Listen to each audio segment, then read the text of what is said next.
विषय यह है कि ये जो आचार्य भगवान ने यहाँ पर टीका विस्तार की हुई है, ये टीका किस तरह से प्रभावित होगी। ये टीका जो लिखी गई है ब्रह्मदेव सूरी ने, ये किस तरह से प्रभावित है। तो हमने एक विषय भी बीच में आपसे पूछा था कि कुछ लोगों को यहाँ लग रहा होगा कि महाराज जी इतना कठिन विषय दिखाई दे रहा है, इतना कठिन विषय दिखाई दे रहा है कि कठिन विषय हमें तो समझ में नहीं आएगा, इसलिए हम कल से शायद ही आ पाएंगे। हाँ, हो सकता है ऐसी मानसिकता, क्योंकि इतना विषय, इतना भारी भारी शब्दों का प्रयोग और इतनी बार। लेकिन अनिल भैया, यदि एक सूखा सकोरा, सकोरा सकोरा तो जानते ही नहीं महाराज, अब तो किसी और चीज की बात करो। सकोरा वहां मिट्टी का होता है, मिट्टी का सकोरा। उस मिट्टी के सकोरे में एक बूंद छोड़ दो, दिखेगी क्या? नहीं दिखेगी। ऐसे ही आप लोग भी हो सकता है नए सकोरे हो, और जिनवाणी की पहली बूंद दिखी और गायब हो गई, तो सोचना कि हमें तो कुछ समझ में ही नहीं आ रहा है। लेकिन एक एक बूंद छोड़ते जाओ वहां, एक एक बूंद छोड़ते जाओ, क्या होगा? तो जो पहली बूंद थी वो गायब हो गई ना अनिल भैया। जो पहली बूंद सकोरे में पड़ी थी वो तो नहीं दिख रही ना, वो तो व्यर्थ गई ना। व्यर्थ गई क्या? वह सकोरे की प्रत्येक बूंद यदि पहली बूंद नहीं पड़ती तो बूंद बूंद से वह सकोरा जो भर जाता है, वह सकोरा भरा नहीं दिखता। ऐसे ही हमारे अंदर में जिनवाणी की एक एक बूंद प्रवेश कर रही है। भले ही अभी हमें सूखा दिखाई दे रहा है, लेकिन ये बूंदें प्रवेश करती रही तो हमारा सकोरा भी लबालब भरा दिखाई देगा। इसलिए बिल्कुल मत घबराना। और सबसे बड़ी बात, जितने लोग समर्थ हैं, क्योंकि हम जिनवाणी का बहुमान सम्यक ज्ञान, जितने लोग समर्थ हैं वे सब इस स्थान को जिन आगम का स्थान और देव शास्त्र का स्थान बनाए, चर्च का स्थान न बनाए।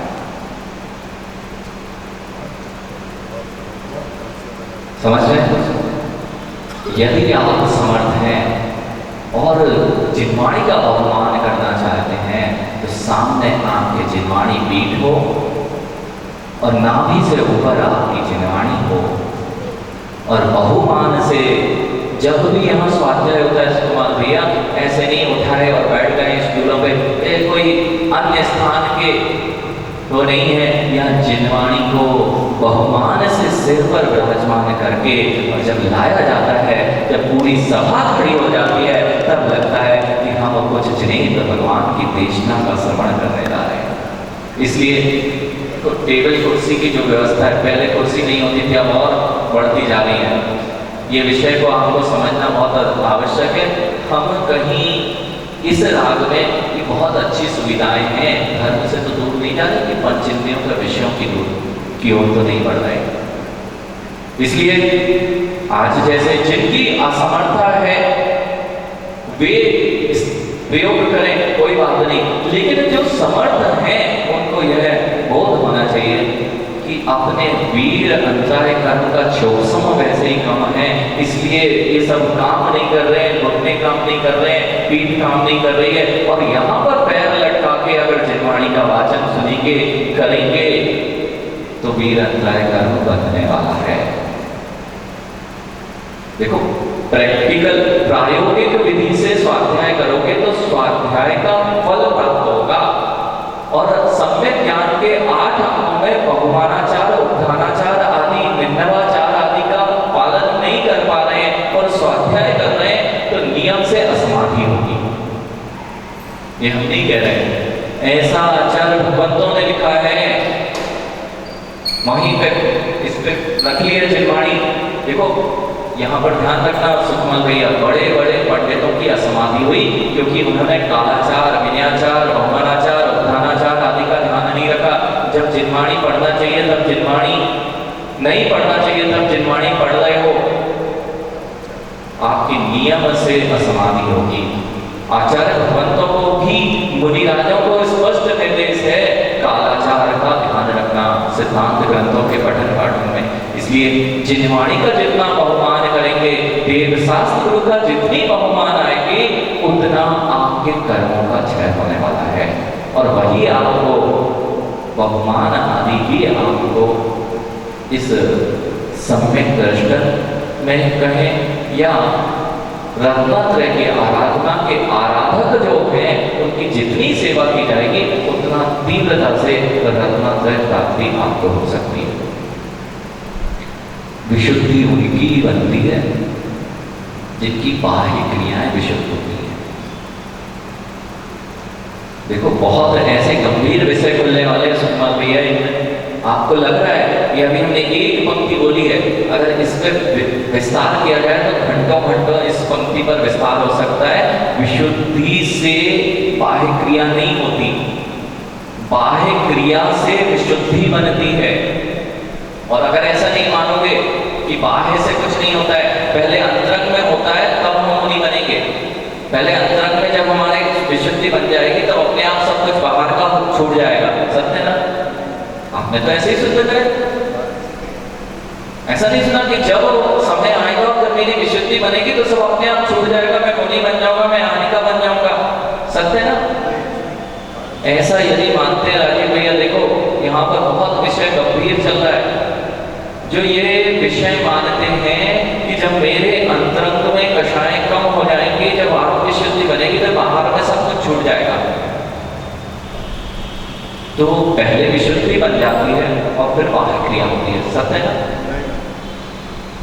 देखो बहुत गंभीरता है, गंभीरता से पकड़ना। पहले विशुद्धि बनती है फिर बाह्य क्रिया होती है ना। तो पहले कार्य हो जाता है, उसके बाद कारण ढूंढा जाता है ना। ऐसे ही हुआ श्वेत पट्ट परंपरा में। ऐसा जहां पे स्त्री मुक्ति मानते हैं वहां कहते हैं कि मरु देवी आदिनाथ भगवान के समोत्सरण में पहुंची। आदिनाथ भगवान का समोत्सरण लगा हुआ है, केवली बन गए। अब वे कह रही हैं कि मेरा पुत्र है, वो मुझे पहचानेगा या नहीं पहचानेगा। ध्यान रखना, मैं दिगंबर आमना से नहीं बोल रहा हूँ, मैं आपको श्वेतांबर पट्ट परंपरा से बोल रहा हूँ, जहां पे स्त्री मुक्ति को स्वीकार किया गया। और मरु देवी को वे कहते हैं कि जा रहे थे और इतनी विशुद्धि बनाई कि मेरा पुत्र बन गया है। अब उनको खांसी पर बैठे बैठे केवल ज्ञान हो गया। किसको? मरु देवी को। अब वे समोत्सरण में पहुंचे और सोच रहे हैं कि अब मुझे आर्य का दीक्षा ले लेनी चाहिए।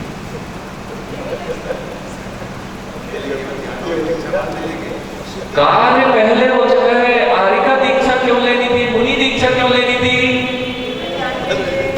तो जब कार्य हो ही गया है तो दीक्षा क्यों लेनी? जिसकी विशुद्धि मुनि की बन ही गई है तो मुनि बनना क्यों?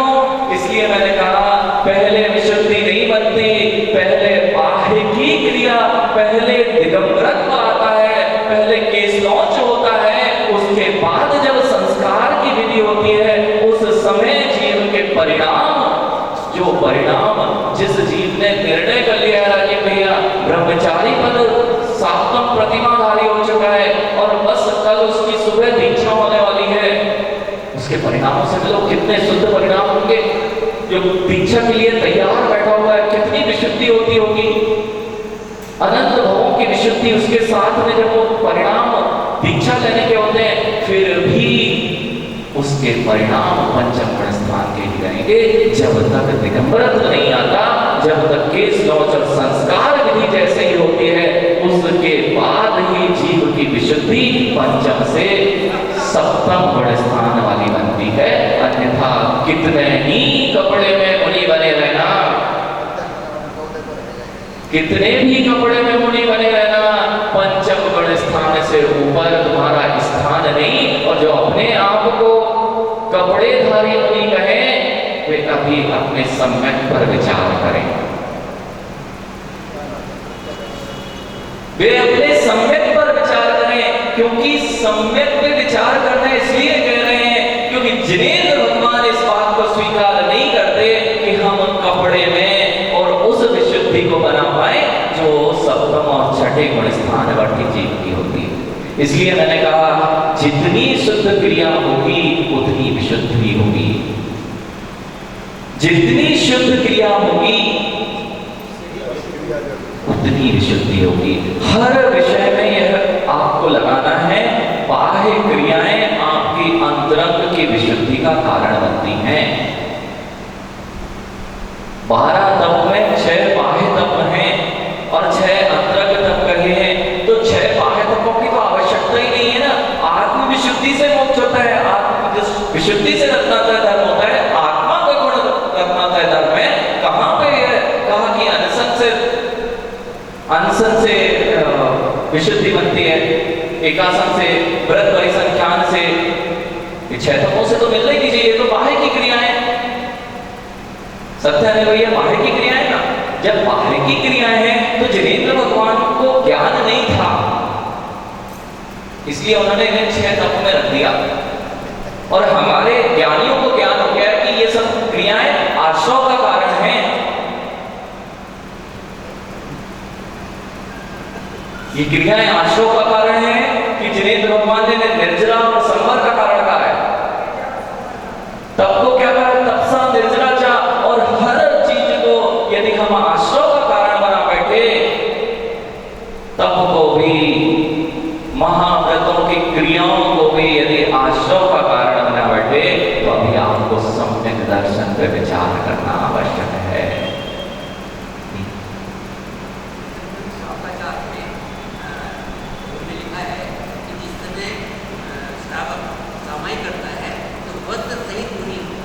बहुत बढ़िया। एक होता है उपमा, उपचार करना, वहां पर वस्त्र सहित मुनि है, अर्थात वह उस समय मुनि के वेदन करने का अनुभव ले रहा है। अभी मुनि नहीं हुआ। सिद्धांत को जब पकड़ेंगे, बिल्ली को देखकर, देखो यह सिंह की जैसी दिखती है, सिंह नहीं है। ध्यान में भी मुनिराज सिद्ध परमेश्वरी को अपना आराध्य बनाकर, देखो मैं सिद्ध स्वरूप हूं, अभी सिद्ध स्वरूप हूं, सिद्ध नहीं हूं, मुनि हूं वस्त्र में। ये मुनि की भावना जैसे विशुद्धि बन रही है, ना कि मुनि बने का आनंद आ रहा है। वह महिमा गा रहे हैं, समंत स्वामी महिमा गा रहे हैं कि देखो एक श्रावक जब ध्यान में बैठता है तब वह इन परिग्रहों से भी निष्प्रह होकर बैठता है कि वह अपने आप को मुनि जैसा वेदन करता है, लेकिन मुनि होता नहीं है। इस बात को ध्यान रखना है। देश वृद्धि की वेशभूषा देश वृद्धि के परिणाम होते हैं, वैसी ही वेशभूषा होती है। और जैसे परिणाम है वैसे ही रंग बिरंगी वेशभूषा है। जैसे अंतरंग के परिणाम चल रहे हैं, तभी ये रंग बिरंगे चित्र विचित्र वस्त्र आपके तन पर दिखाई दे रहे हैं। जब रंग बिरंगे परिणाम होते हैं तो रंग बिरंगे वस्त्र होते हैं। और यदि वस्त्रों को पहन लिया जाए, सुबह सब लोग एक से वस्त्र में रहते हैं, तो परिणामों से भी मिलना, वहां पे राग द्वेष नहीं दिखता, वहां एकत्व दिखाई देता है, जिनेंद्र भगवान की भक्ति दिखाई देती है। और फिर भी उसमें मैलापन आ जाए, गंदापन आ जाए, सफेद वस्त्र पहने, एक लंगोट धारण किया है, अब किसी की लंगोट गंदी हो गई है तो हीनता दीनता के भाव आ जाएंगे। तो जिनेंद्र भगवान ने कहा हीनता दीनता के भाव जब तक चलते रहेंगे, जब तक वसन रहेंगे, तुमको तो वसन भी धारण नहीं करना, तुम तो निर्ग्रंथ पद को धारण करो, तभी तुम्हारे परिणामों में एकत्व हो सकता है। तभी इसलिए काष्ठ आसन, काष्ठ की पिछी, कमंडल भी काष्ठ का, पता चला हम सोने की माला लिए थे, उनको कपड़े की माला दे दी है, अब वहां परिणामों की उथल पुथल चालू हो गई है। इसलिए इतना विशेष ध्यान रखा गया कि निष्प्रहता, निर्ग्रंथता जहां होगी वहीं पर भावों की विशुद्धि बन सकती है। चमकते दमकते कपड़े दिख रहे हैं, वेशभूषा में देशव्रतियों के खूब अच्छे से मल मल के धोए जा रहे हैं। रोज टिनोपाल और वस्त्रों का धोने के लिए जो भी सोडा आदि का प्रयोग है, वे वे अभी कर तो रहे हैं चमकाने के लिए, लेकिन उतने ही मलिन हृदय हैं, इसलिए वस्त्र चमकाए जा रहे हैं।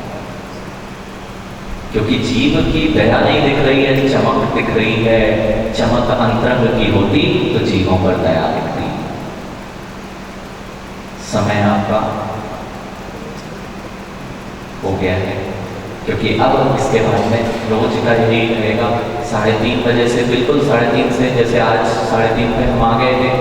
आपको सुनना हो तो आप भी आ सकते हैं, नहीं सुनना है तो आप लोग ट्रेन पकड़ दें तो 5 मिनट बाद ही जाते हो ना।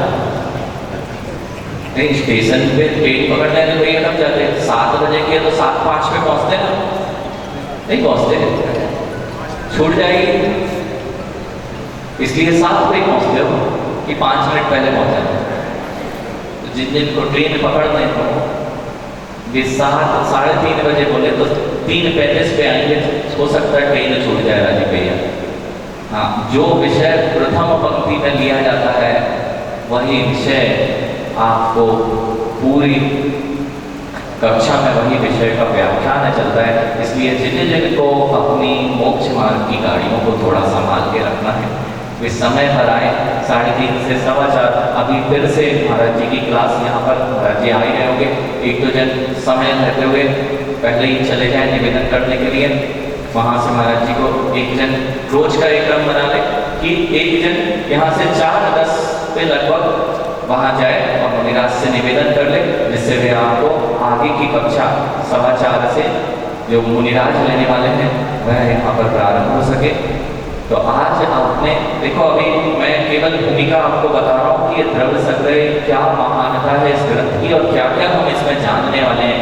अभी क्योंकि द्रव्य और पंचास्तिकाय का वर्णन हो चुका है, लेकिन फिर भी उपसंहार रूप उस 27 गाथाओं की चूलिका जो पृष्ठ नंबर 60 पर है, अब ये वाला हमारा आकाश की प्रति है, दूसरा है, इसमें 27 गाथा के प्रतियां पश्चात चूलिका का वर्णन है, जिसमें जो 27 गाथाएं हमने पढ़ी हैं अभी तक राजीव भैया, उनका चूलिका में उपसंहार करेंगे कि क्या क्या हम पढ़ाए हैं, वह सब आपको 27 गाथाओं का चूलिका में आचार्य ब्रह्मदेव सूरी ने चूलिका लिख दी है, जिससे कि आपका कुछ भी विषय छूटेगा नहीं। यथा योग हम उसको यहाँ पर व्याख्यान कर देंगे। उसके बाद 28वीं कारिका से जो द्वितीय अधिकार प्रारंभ हो रहा है, उसमें हम 7 तत्वों और 9 पदार्थों का व्याख्यान सुनेंगे। वे 21 लगभग 21 गाथों पर्यंत वह चलेगा और उसके पश्चात इस ग्रंथ का अंतिम अधिकार मोक्ष अधिकार के रूप में, जिसमें मोक्ष का वर्णन किया जाएगा, वह अधिकार यहाँ पर हम लोग समझने का प्रयास करेंगे। कितना समय लगेगा? जल्दी नहीं है, जल्दी तो है लेकिन जल्दी नहीं है। जल्दी जिनको है,